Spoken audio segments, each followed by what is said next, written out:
Hermoso es alabar al Señor. Amén. Alabarle en espíritu, en verdad y con entendimiento. Son palabras tremendas, ¿no? Palabras que traspasan los cielos y es bueno glorificar al Señor con esto.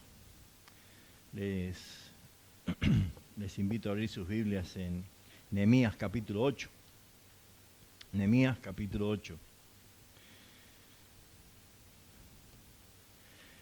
Antes de hacer una lectura del texto, es bueno entender que después de varias advertencias por medio de los profetas que se le hizo al pueblo de Israel y no hacer caso a la exhortación de Dios, el pueblo muy pronto decayó y fue llevado cautivo por Babilonia y fue exiliado y perdió todo.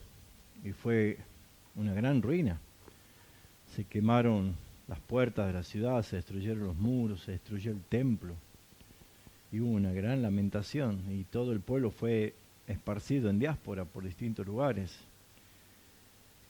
Y después nosotros vemos que después de 70 años Dios permite que un remanente vuelva a su patria, a su casa, ¿no?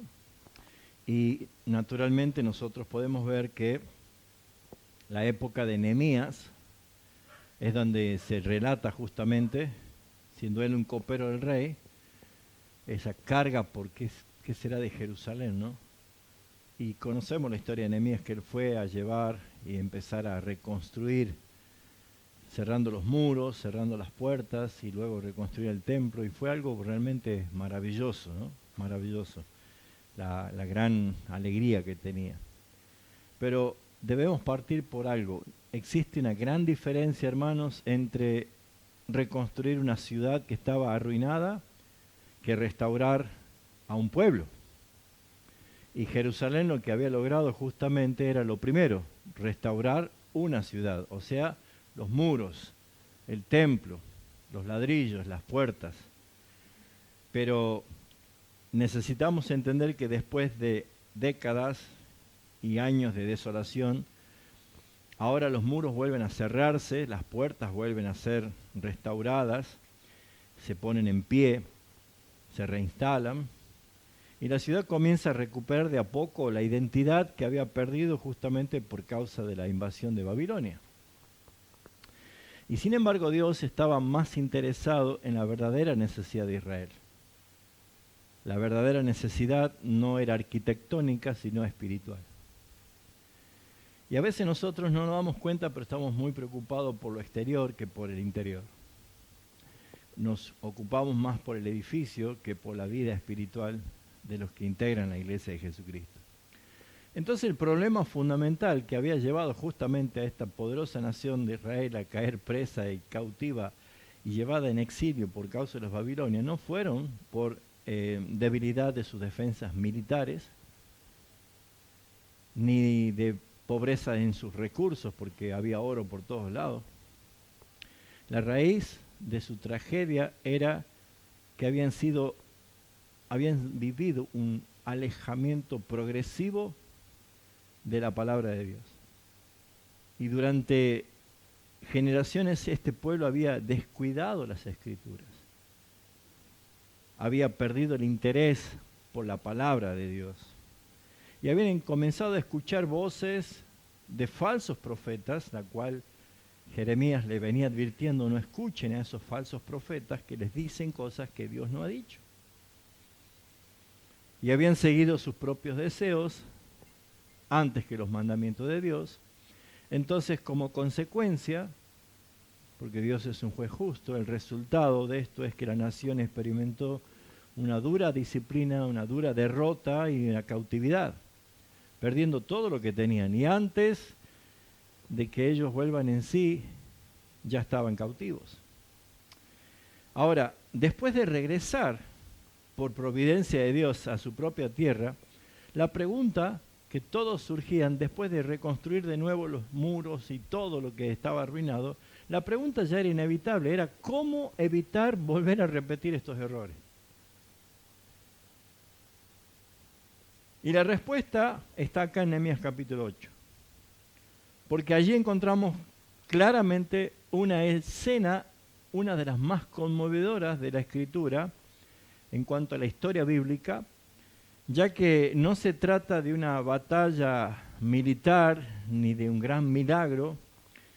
No había fuego que descendía del cielo, no había muros destruyéndose sobrenaturalmente como en Jericó. Lo que encontramos acá era algo aparentemente, podríamos decir, sencillo. Era un hombre abriendo el libro de Dios a una nación que se reunían para escuchar, y lo que pasó allí fue algo extraordinario. Vamos a Nehemías capítulo 8, del versículo 1 al 12, por favor. Esto es lo que sucedió. Y se juntó todo el pueblo como un solo hombre en la plaza que está delante de la puerta de las aguas, y dijeron a Esdras, el escriba, que trajese el libro de la ley de Moisés, que para nosotros hoy sería la Biblia, ¿no? Para ellos era el libro de Moisés, o sea, el Pentateuco, la cual Jehová había dado a Israel. Y el sacerdote Esdras trajo la ley delante de la congregación, así de hombres como de mujeres y de todos los que podían entender. Todos los que podían entender. El primer día del mes séptimo. Y leyó el libro delante de la plaza que está delante de las puertas de las aguas, desde el alba hasta el mediodía, en presencia de hombres y mujeres, y vuelve a repetir, y de todos los que podían entender. Y los oídos de todo el pueblo estaban como atentos al libro de la ley, y el escriba Esdras estaba sobre un púlpito de madera que habían hecho para ello. Junto con él estaban Matatías, Sena, Anías, Urías, Hilcías, Maasías, y a su mano derecha y a su mano izquierda estaban Pedaías, Misael, Malquías, Hasum, Hasbadana, Zacarías y Mesulam. ¿Saben quién eran esos? Eran los micrófonos que nosotros tenemos acá. Como ellos no tenían micrófonos y no tenían en equipo un sistema de sonido, Esdras leía y ellos escuchaban y repetían, y otros repetía, y otro repetía, y otro repetía. Todo escuchaban, se amplificaba. Por eso que estaban a derecha e izquierda todos estos. Porque ¿cómo estaba el pueblo? Atento, atento. Todos los que podían entender, desde mayores hasta niños que podían entender. Entonces, ¿qué es lo que sucedió? Versículo 5. Abrió pues Esdras el libro ante los ojos de todo el pueblo, porque el pueblo estaba más alto que todo el pueblo, y cuando él abrió el libro, todo el pueblo estuvo atento.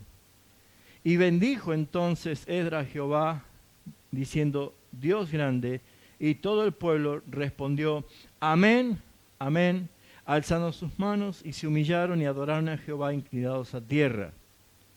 Y los levitas hacían entender al pueblo la ley, y el pueblo estaba atento en su lugar, y leían el libro de la ley de Dios claramente, y ponían sentido de modo que entendiesen la lectura. Nehemías, el gobernador, y el sacerdote Esdras, escriba, y los levitas, que hacían entender al pueblo, dijeron a todo el pueblo, día santo es a Jehová nuestro Dios, no os entristezcáis, ni lloréis, porque todo el pueblo, ¿qué hacía? Lloraba, oyendo las palabras de la ley. Luego dijo, id a comer grosura y bebed vino dulce, y enviad porciones a los que no tienen nada preparado, porque es día santo de nuestro Señor. Y no os entristezcáis, porque el gozo del Señor es vuestra fortaleza. Y los levitas hacían callar a todo el pueblo, diciendo, callad, porque es día santo, y no os entristezcáis. Y todo el pueblo se fue a comer y a beber y a obsequiarse porciones y a gozar de grande alegría, porque habían entendido las palabras que se le habían enseñado. Oremos. Padre, tú eres bueno, tu obra es perfecta. La obra de Jesucristo a nuestro favor fue perfecta. Y la obra de tu Espíritu Santo en medio nuestro es perfecta. Ahora, Señor, yo voy a exponer tu palabra, pero yo no puedo hacer lo que tu Espíritu Santo hace, convencer. Pero lo que sí podemos hacer todos nosotros es estar atentos a tus palabras. Y todos los que podemos entender, que podamos entender la explicación de tu palabra, porque, Señor, tú eres grande y el gozo de nuestro Señor es nuestra fortaleza. Ayúdanos a restaurar nuestras vidas delante de ti por medio de tu palabra. En Cristo Jesús. Amén. El acontecimiento marcó algo especial, el inicio de una profunda renovación espiritual. Yo no sé cómo está tu vida, si podrías calificarte del 1 al 10 en forma personal, una autoevaluación. ¿Cómo está tu vida espiritual? Si tu vida está de 5 para abajo, hay que trabajar.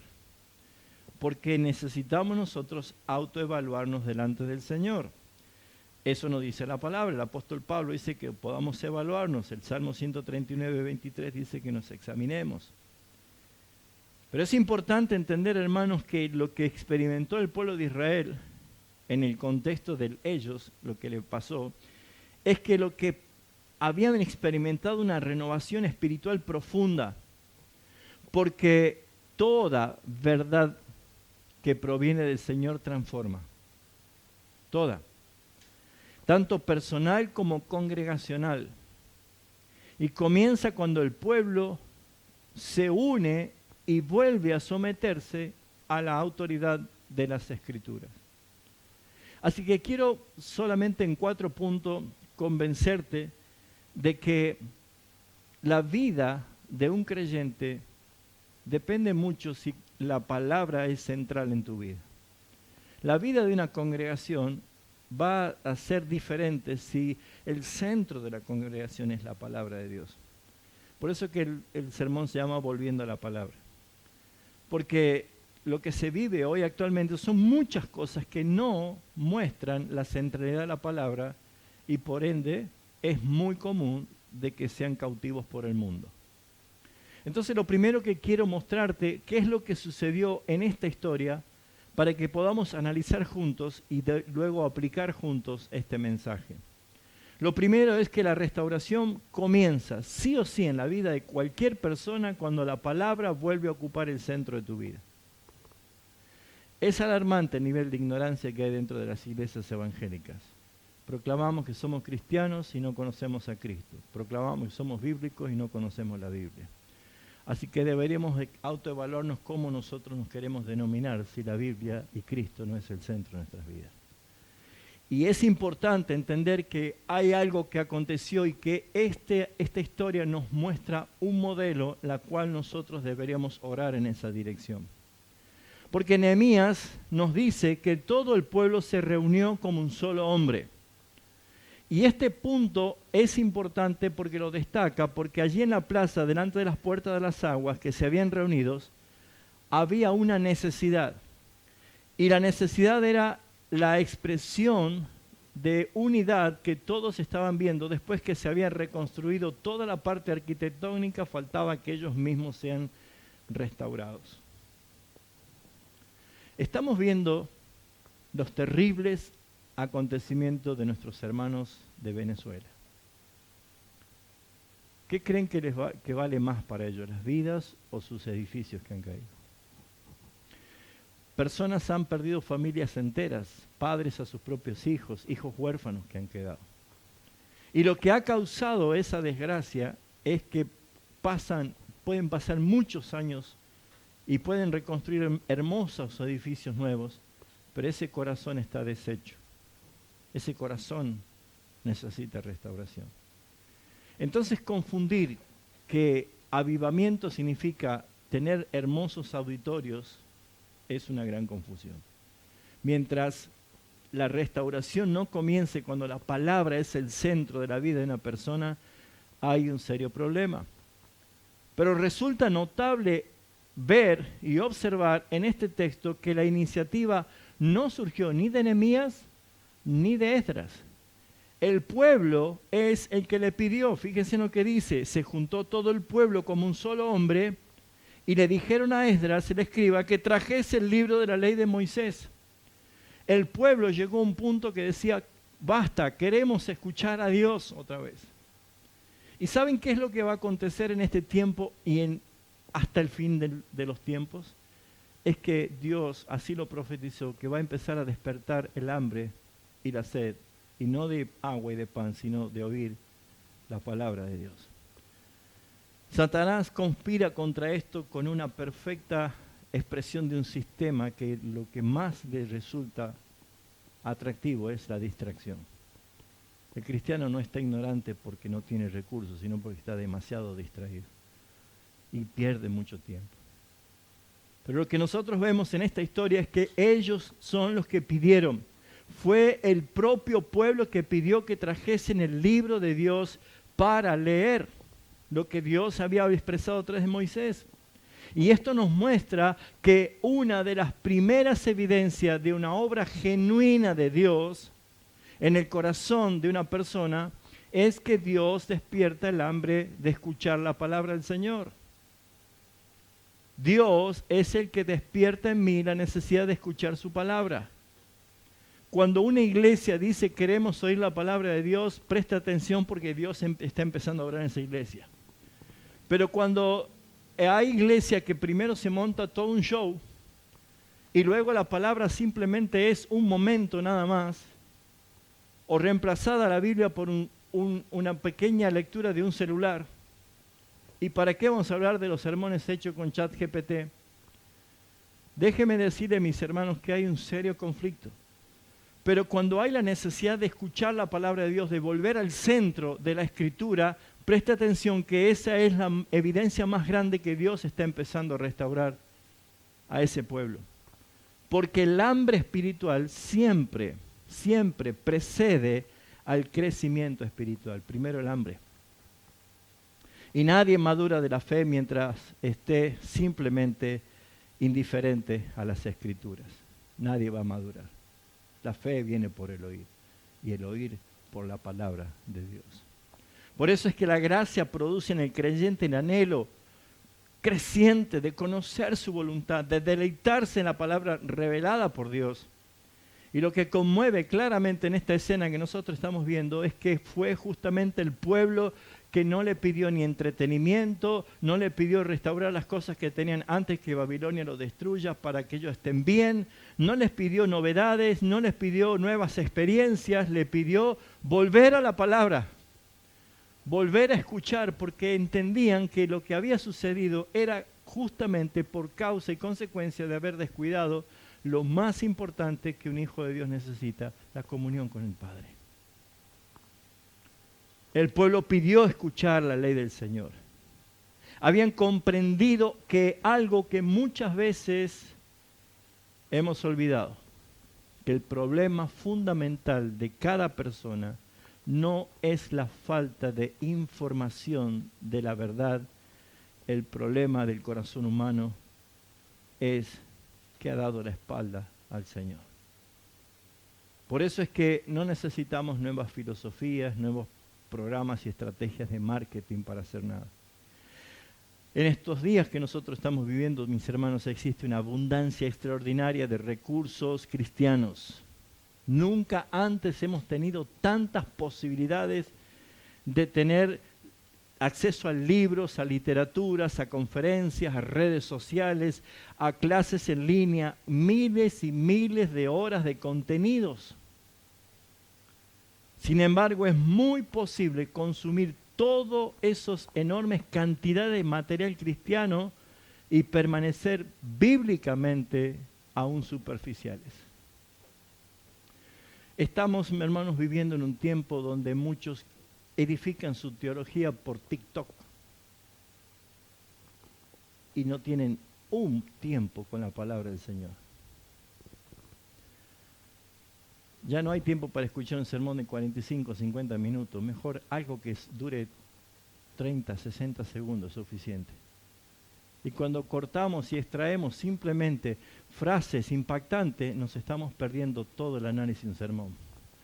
Porque esa frase que a vos te impacta y esa frase que a vos te deslumbra, simplemente es un momento de un sermón que antes la palabra es un martillo que te quiebra. Por eso, mis hermanos, debemos entender que esta es la evidencia de la decadencia espiritual de muchos. Es que se han vuelto teólogos de web y no de la palabra de Dios. Han seguido cantidad de expresiones y locuciones y grandes oradores que seguramente ustedes le admiran, pero ellos no te conocen.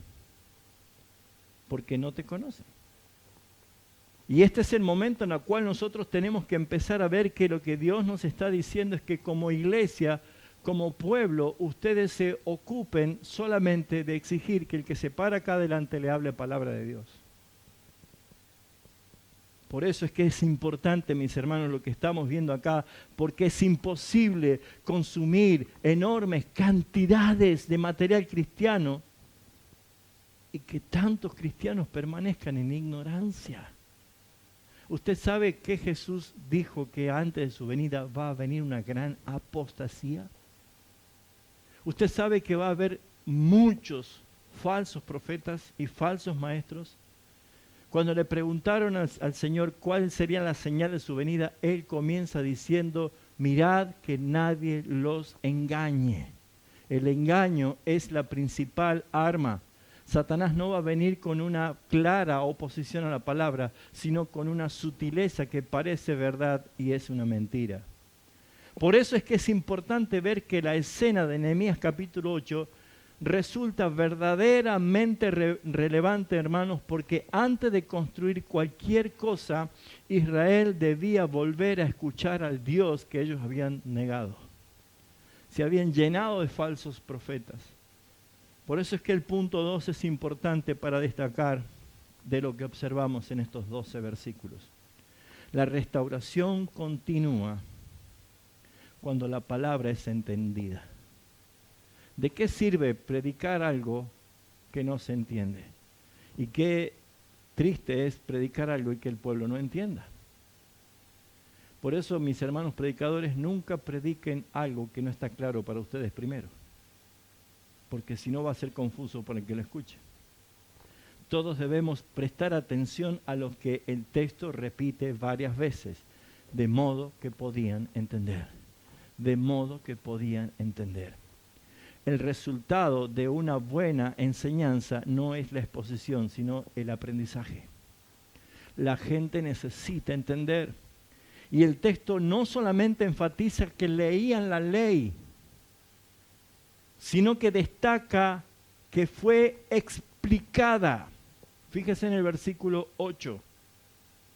Leían el libro de la ley de Dios claramente y ponían sentido de modo que entendiesen la lectura. Y esto es importante, que entiendan. Las que son mamás saben muy bien cuando tienen tarea para la casa a sus hijos y tienen que enseñarles la materia. Y las mamás les van a decir, ¿entendés? ¿Entendés? Porque no se trata de cumplir simplemente con una demanda, sino que entiendan. Y algo que el Señor hizo es redimir nuestra capacidad de razonamiento. Como decía esta mañana a los varones, la fe no es un salto a ciegas al vacío. La fe tiene 3 componentes que son claramente bíblicos. Que es conocimiento, ¿de qué? De la palabra. Que va a gobernar mi razón. Porque la fe sin razón no puede actuar. ¿Saben por qué, mis hermanos? Porque Dios no hizo nada lógico. De tapa a contratapa de Biblia nunca hizo nada lógico. Es locura para el que se pierde. Para nosotros es fe. ¿Por qué? Porque las cosas que Dios hizo, las hizo para que Él sea conocido como el Dios Todopoderoso. Entonces la fe es conocimiento en la palabra de Dios que gobierna mi razón y que me trae confianza para actuar. conocimiento, razón y confianza. Cuando entramos en ese plano, nos damos cuenta que la Biblia no hay que leerla. A la Biblia hay que escudriñarla. Hay que meditarla. Nosotros lo que somos ciudadanos y habitantes no del oriente, sino del occidente, no tenemos la cultura de la meditación. Es más, si yo le hablo a usted de meditación, nuestra comprensión se va al ocultismo, al yoga, a la meditación trascendental, al reiki, a cuántas cosas más. Pero la palabra nos enseña a meditar. El Salmo 1 dice que es dichoso el que medita en la ley de Dios de día y de noche. Y meditar justamente no es leer, no es hacer un devocional leyendo qué dice la hoja del almanaque, que el versículo que me toca ahí ya cumplí, Señor. ¿Sabe cuál es el mejor pasto que come la vaca? El que lo rumea. ¿Sabe lo que es rumear, no? La vaca traga y traga y traga, y cuando ya baja el sol, lo vuelve todo y empieza, qué buen pasto, qué rico pasto. No trague todo lo que escuche.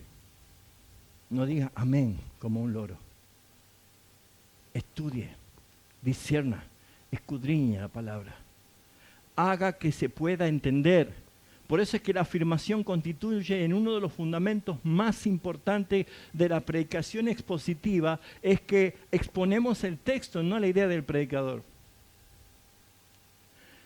Muchos usan la Biblia como un trampolín para lanzar sus ideas, pero lo que debemos hacer nosotros es ser fieles a la comunicación de un mensaje de parte de Dios y delante de Dios. Por eso, mis hermanos, la responsabilidad de todo maestro, de todo predicador, no es simplemente leer la Biblia, sino ayudar al pueblo a que entienda. Porque es lo que hacía Nehemías. Allí en Esdras capítulo 8, justamente Esdras dice que él dispuso su corazón para inquirir la ley de Dios, para aplicarla y entonces para enseñarla. Hay un principio importante. Por eso, iglesia, necesitamos nosotros volver a la palabra de Dios para que el resultado de la palabra de Dios sea el impacto que esta sociedad necesita. No es un esfuerzo nuestro, es simplemente volver a la palabra. Por eso vemos, hermanos, que la Biblia enseña a que debemos ayudar al pueblo a comprender lo que Dios ha dicho. Y ese es el propósito de la predicación, no es impresionar con la creatividad, con la elocuencia, con la presencia, incluso con el merchandise que se puede ofrecer, sino ser expositores fieles de la palabra de Dios. Porque Dios jamás tuvo la intención de que su palabra permaneciera encerrada en la oscuridad de la ignorancia. Él dijo, sea la luz. Él quiere que la luz resplandezca en nuestro entendimiento, que podamos comprobar y conocer lo que Dios ya nos ha concedido en Cristo. Por eso, mis hermanos, debemos entender que hay pasajes oscuros en la Biblia, pero no vamos a pedir al profeta de turno que anda ambulante en la calle que nos diga qué hacer. La Biblia responde a la Biblia. Y si hay cosas que no las sabemos y no encontramos, dejemos que Deuteronomio 29:29 sea nuestra paz. Que las cosas secretas pertenecen a Jehová nuestro Dios, mas las reveladas son para nosotros. Dios no ha revelado todo lo que quería acá. Esto ha revelado para nosotros, pero Dios tiene cosas secretas y no inventemos nada. No tenemos que andar inventando cosas. Por eso es que cuando salen esos que dicen, hay una nueva revelación, tenga cuidado. Tenga cuidado. Porque no se trata de algo nuevo. El pueblo quería volver a escuchar lo que Dios ya había hablado. Y esto es lo que nosotros podemos ver, que las Escrituras fueron dadas para que sean entendidas. El propósito existe claramente para que esos pasajes que son oscuros sean iluminados con la palabra, las doctrinas profundas, el mensaje central sea suficiente para llenar al pueblo de Dios. Pero lamentablemente muchas de estas cosas se han creado por una falsa oposición entre espiritualidad y estudio. Lo que decía ayer, muchos dicen no hay que estudiar porque la letra mata.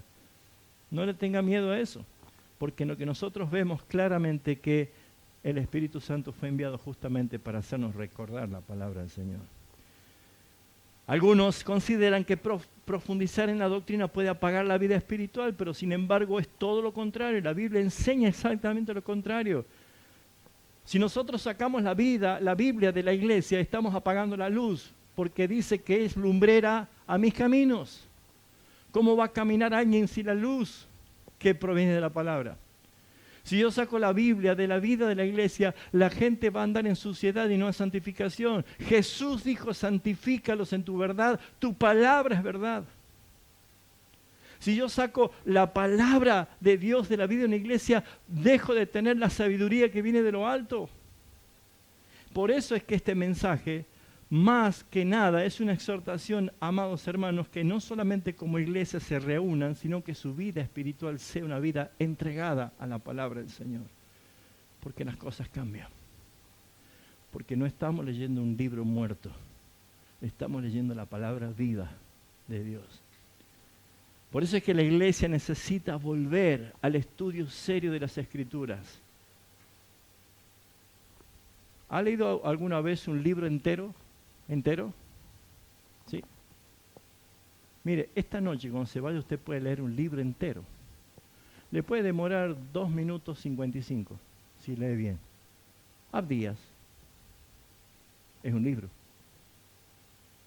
Hay libros de la Biblia que en 3 minutos usted lo puede leer todo. Hay libros enteros de la Biblia que usted puede leerlo en 15 minutos.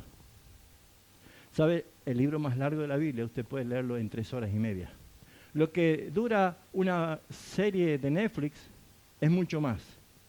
Y que perdemos el tiempo. Hermanos, volvamos a las Escrituras.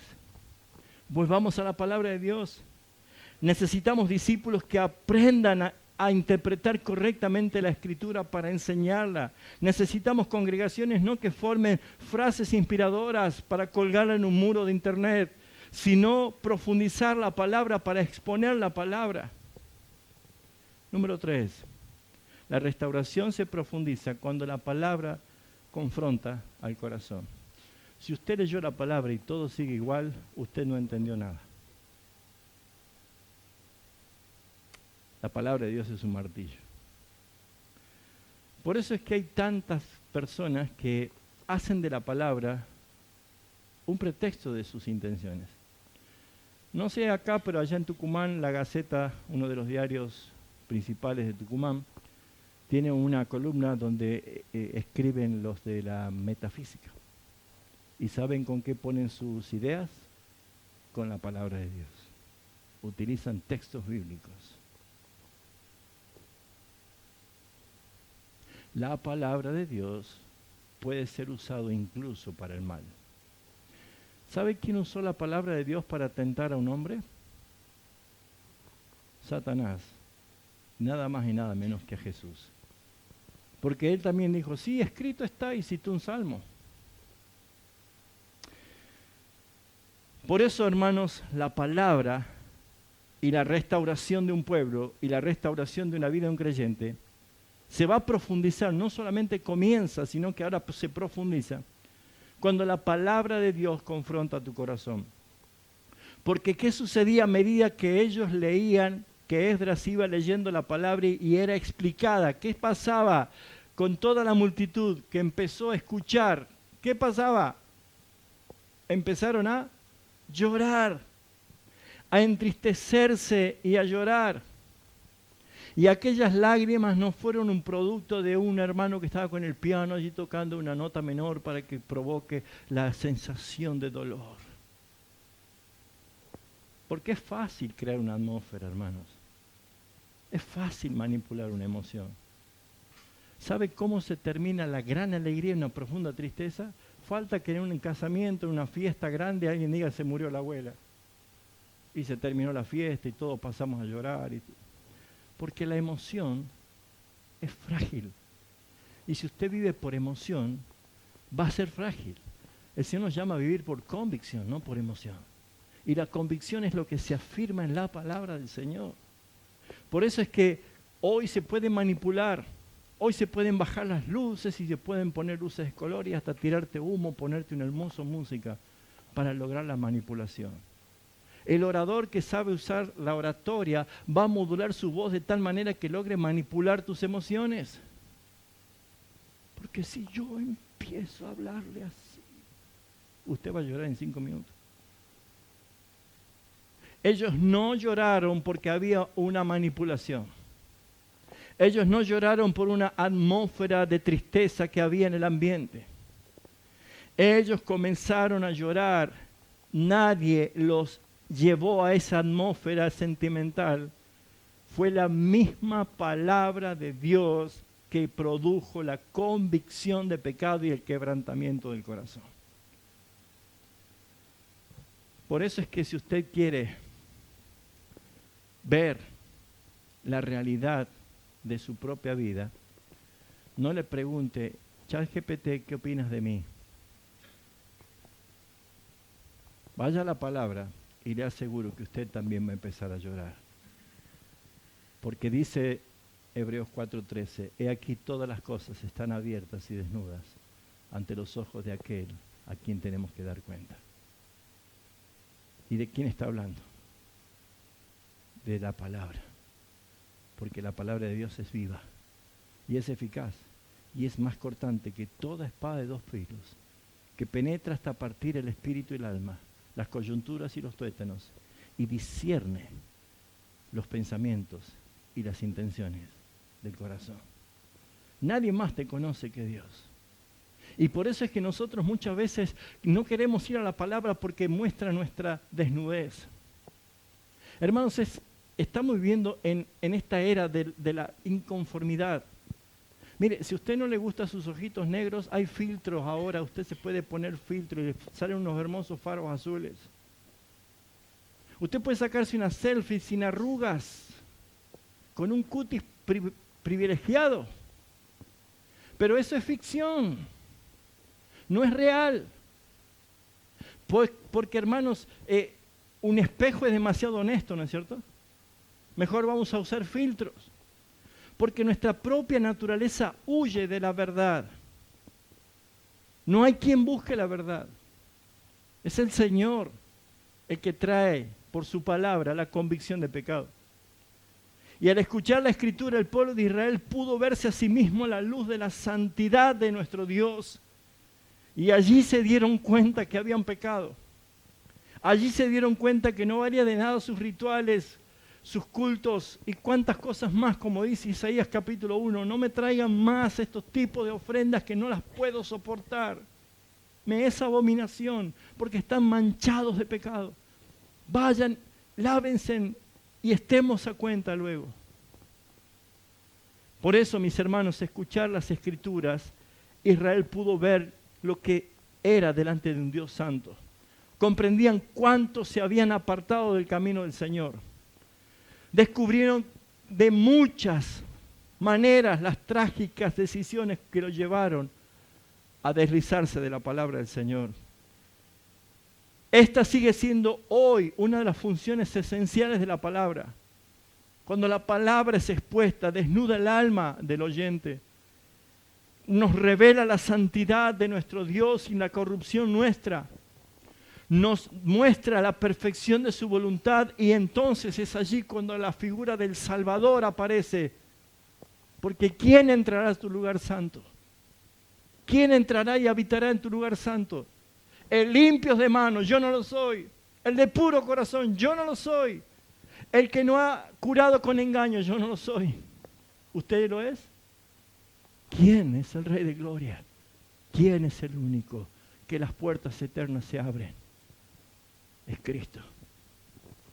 Por eso, hermanos, necesitamos entender que la iglesia contemporánea hoy necesita recuperar la dimensión de la predicación bíblica, cristocéntrica, verdaderamente la palabra fiel dada por el Señor. No debemos utilizar las Escrituras simplemente para motivar o para inspirar. No tome la Biblia como un libro de instrucciones morales, porque la Biblia no habla de usted ni de mí, habla de Cristo. ¿Saben cuáles son las clases más peligrosas en una iglesia? Las clases de la escuelita para niños. Porque no le enseñamos la Biblia, le enseñamos historietas. Entonces le decimos, tú tienes que ser como David. Tienes que ser como David. ¿Y qué le enseñamos? David y Goliat.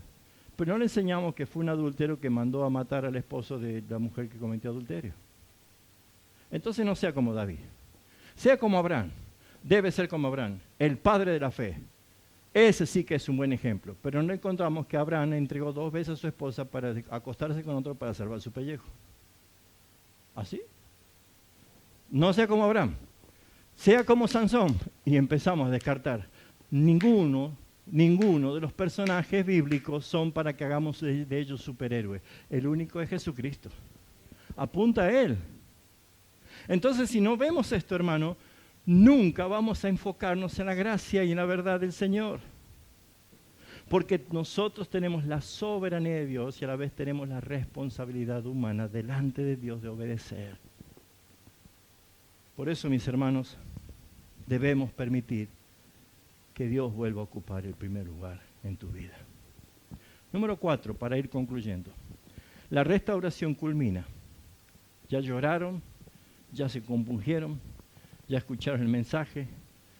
¿Cuándo culmina la restauración? Cuando, después de la palabra tan dura que los hizo quebrantar, los conduce al gozo de la gracia, de la restauración. ¿Qué pasó con el pueblo? Mire lo que dice el versículo 11. Y los levitas hacían callar al pueblo, a todo el pueblo, diciendo: callad, porque es día santo, no os entristezcáis. Entonces el pueblo comenzó a comer y a beber y a obsequiarse por porciones y a gozar de grande alegría. ¿Por qué? Porque habían entendido las palabras que se habían enseñado. Las lágrimas no fueron el final de esta historia, fue el gozo. ¿Sabe cómo va a terminar tu historia? Con gozo. Esta iglesia va a gozarse grandemente.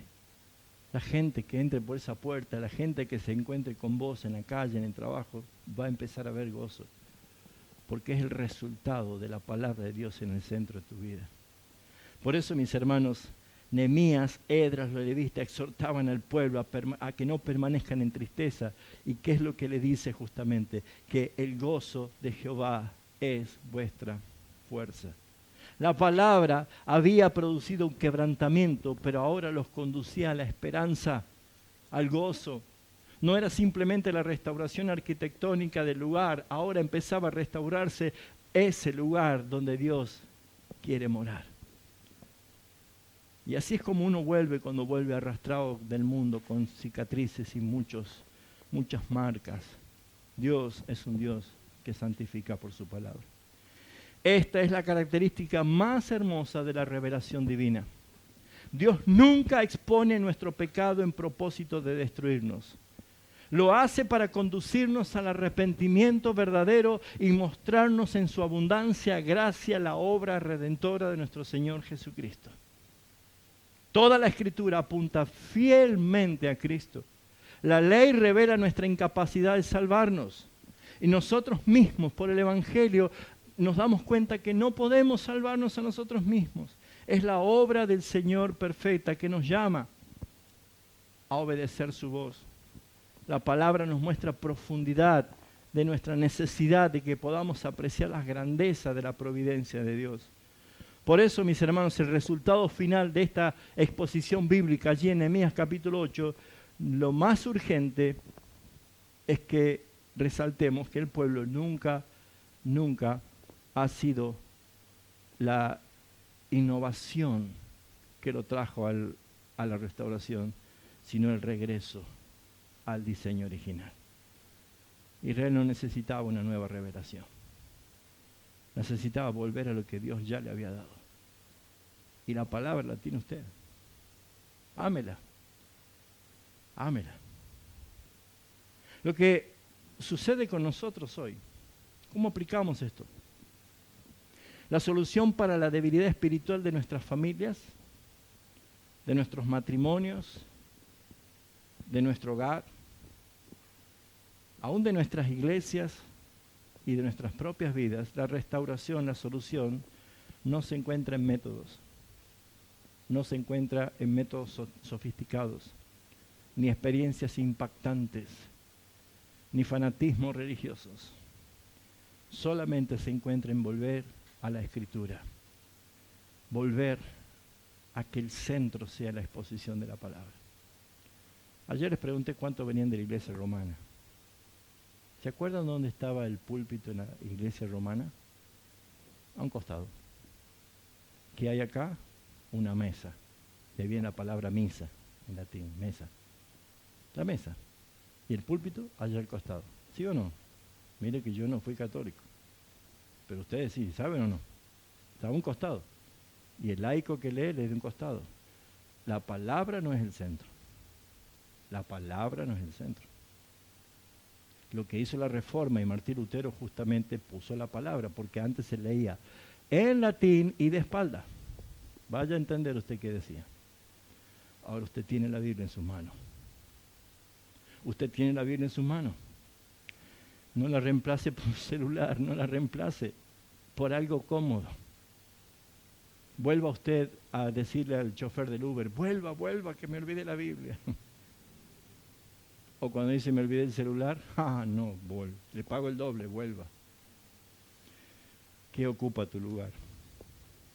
Por eso, mis hermanos, quiero desafiarte a perder el temor del estudio de la palabra de Dios, que no tengas miedo a profundizar las Escrituras, que te atrevas a preguntarte cada vez que lees de quién habla, a quién habla, qué está diciendo, cómo lo puedo aplicar en mi vida, y luego ore esa palabra sobre usted. La Biblia no fue dada solamente para ser admirada o para ser puesta en la mesita de luz así en el Salmo 91 para que los demonios vengan y vean y huyan como un mosquito con un repelente. Eso no es bíblico. Mis hermanos, la palabra de Dios es lo que tú y yo necesitamos todos los días. Porque la verdadera reforma comienza cuando volvemos a la palabra del Señor y a la centralidad. Y allí encontramos la verdad que nos corrige, que no esquiva nuestros pecados, sino que los confronta. Jesús dijo esto después de hablar con Nicodemo. ¿Saben por qué ustedes no vienen a la luz? Porque sus obras son malas. Por eso amaron más las tinieblas, porque sus obras son malas. La luz es la palabra, lámpara a mis pies, lumbrera a mis caminos. Por eso el Señor, le pidamos que nos conceda esa gracia para que estos 13 años sean más de 13 años, pero con la centralidad más grande todavía de nuestro Señor Jesucristo. Y yo sé que usted me dirá, bueno, pastor, usted tiene 30 años ya en el ministerio, usted sabe la Biblia, pero yo leo y leo y leo y no me queda nada, es absurdo, me aburre, no le entiendo, no tiene sentido que siga insistiendo.